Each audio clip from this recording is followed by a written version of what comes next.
Asian public में आपका इस्तकबाल है। मैं साबिर टाला। आज हम योगी जी के मुद्दे पर बात करेंगे। मुख्यमंत्री योगी जी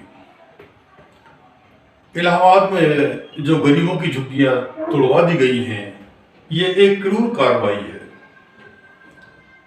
गरीबों के जीने का हक छीना जा रहा है।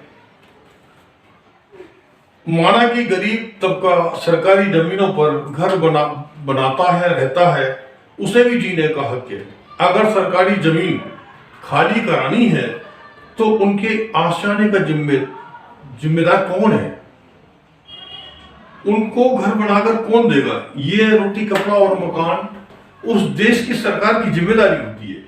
लेकिन आपने देशद्रोही का ऐसा एक मिशन चलाया है, हर आदमी देशद्रोही।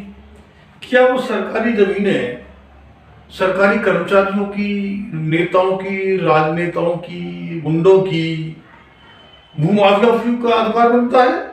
जनता के लिए कुछ नहीं। जो बेसहारा है, जो बहुत ज्यादा गरीब है, जिनको रोटी रोजी का कोई इंतजाम नहीं है, उन्हें कहीं तो सच छुपाने के लिए जगह मिलनी चाहिए। ये जिम्मेदारी मुख्यमंत्री की होती है। बेसहारा लोगों पर अत्याचार करना बंद किया जाए, मानवता में यकीन किया जाए, लोगों को जीने का हक दिया जाए। ऐसा ना हो कि आप अपनी दबंगई में उन पर आप जुल्म करते रहें, लोग मरते रहें और आपको बददुआ देते रहें। इस बददुआ से देश पर आफत आएंगी, मुसीबतें आएंगी, जलजला आएगा। उसको कौन रोकेगा? आप गरीब को मार सकते हैं, पीट सकते हैं, कत्ल कर सकते हैं, भूखा रख सकते हैं, थानों में डाल सकते हैं, जेलों में भेज सकते हैं। लेकिन जब जो ऊपर वाला बैठा है, अल्लाह तबारक तआला, उसके डंडे से आप बच नहीं पाएंगे। जब उसको मार, हाई कोर्ट और सुप्रीम कोर्ट की सरकारें परवाह नहीं करती, उनके आदेश को नहीं मानते। सुप्रीम कोर्ट कहता है कि मकानों को ना तोड़ा जाए। एक जज साहब ने तो ये कहा है कि अगर आप नक्शे को तराशेंगे या कानून की भाषा पढ़ाएंगे तो एक मकान भारत में नहीं बचेगा, 50% मकान तोड़ दिए जाएंगे। क्या सरकार ये काम करेगी? अगर हम दिलसाद गार्डन को ले लें, दिलसाद गार्डन में 99% गैर कानूनी तरीके से मकान फ्लैट बने हुए और उस पर कब्जे हुए। कुछ जगह ऐसी है जो प्राइवेट लैंड बना रखी है, जहां कोठियां बनी हुई है, फैक्ट्री है। क्या सरकार की इतनी हिम्मत है? क्या दिल्ली सरकार तोड़ सकती है? लेकिन नहीं, वो रेशो देखते हैं, वो अपनी बिरादरी देखते हैं, वो तबका देखते हैं, वो अपर कास्ट है या शेड्यूल कास्ट है, इसकी पहचान करके वो बर्ताव करते हैं, सौतेला बर्ताव करते हैं। उन अपने इशारे पर ऐसे फैसले वो देते हैं जहां उनके लोगों का हित हो। चाहे जहां दंगा करा दें, घर में उसके औरतों को मारते हैं, पुलिस को के सामने मारते हैं, पुलिस मारती है। आखिर ये खेल कब तक चलेगा?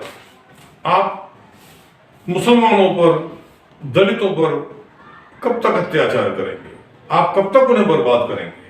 भारत के मीडिया की कोई जिम्मेदारी नहीं है। उन्हें गरीबों का मजाक उड़ाने से फुर्सत नहीं मिलती। मीडिया गरीबों के खिलाफ बोलता है, उनका मजाक उड़ाता है। उसकी नजरों में गरीबों का जीने का हक नहीं है। अब वर्तमान में जो सरकार है वो भी गरीबों को चाहती है कि गरीबों को मिटा देना चाहिए। ये देश के लिए एक खतरनाक सोच है। तो साथियों, इसलिए गरीबों के मकानों को तोड़ते हुए इनके दिल में जरा भी इंसान का दिल नहीं धड़कता। जब गरीब बच्चे रोटी के लिए, मकान के लिए, पढ़ने के लिए तड़पते हैं तो भाजपा के नेताओं को बहुत मजा आता है। किसी ने ख्वाब में भी नहीं सोचा होगा कि सरकार आएगी और लाचार मजदूरों पर अत्याचार करेगी। हजारों लोगों के मकान तोड़ दिए गए, उनकी पिटाई की गई, उनके बच्चों को मारा गया, काटा गया, उन्हें जेलों में डाला गया। कहीं से गरीबों को ये नजर नहीं आती कि कोई मसीहा आएगा और उनकी मदद करेगा। हम सरकार से यही इल्तिजा करते हैं, यह उम्मीद करते हैं कि उनके मकानों को तोड़ना बंद किया जाए, गरीबों की झुग्गियों को तोड़ना बंद किया जाए, लोगों को उजाड़ना बंद किया जाए उन पर तरस किया जाए, उन पर रहम किया जाए, उन्हें किसी तरह से जीने का अधिकार दे दिया जाए।